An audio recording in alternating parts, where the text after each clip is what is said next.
Hi வணக்கம் friends. நல்லதே நினைப்போம் நல்லதே செய்வோம். யூகேல 2026 ஏப்ரல் மாதத்திலிருந்து விசா ஃபீஸ் அதாவது விசா கட்டணங்களில் பல மாற்றங்களை கொண்டு வந்துள்ளார்கள். அது என்ன மாற்றங்கள் என்று வாங்க விரிவாக பார்ப்போம். 2026 ஏப்ரல்ல இருந்து எல்லா விசா கட்டணங்களும் யூகேல அதிகரிக்கப்பட்டுள்ளது. இந்த மாற்றங்கள் visit visa, student visa, worker visa and other visa கேட்டகரிகளுக்கும் அப்ளை ஆகின்றது.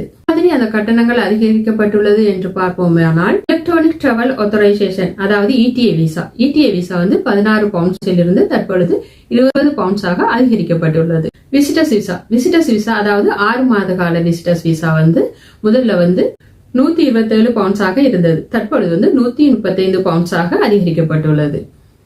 பெர்மனன்ட் ரெசிடென்ட் விசா அதாவது ILR அப்ளிகேஷன் அப்ளை பண்ணும்போது விசா கட்டணம் முதல் 3029 பவுண்ட்ஸாக இருந்தது. இப்பொழுது 3226 பவுண்ட்ஸாக அதிகரிக்கப்பட்டுள்ளது.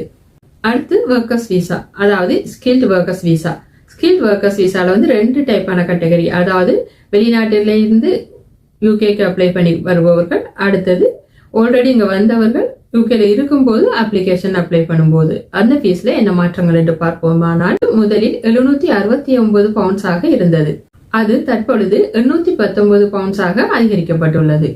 அடுத்து யூகேல இருக்கும் பொழுது ஒர்க்கர்ஸ் விசா எக்ஸ்டென்ஷன் அப்ளை பண்ணும்போது முதலில் விசா ஃபீஸ் 185 பவுண்ட்ஸாக இருந்தது. தற்பொழுது அந்த விசா ஃபீஸ் 943 பவுண்ட்ஸாக அதிகரிக்கப்பட்டுள்ளது. இப்படி பல விசா கட்டணங்கள் யூகேல அதிகரிக்கப்பட்டுள்ளது. இன்னும் என்னென்ன மாற்றங்கள் என்று பார்ப்போம். நன்றி ஃப்ரெண்ட்ஸ்.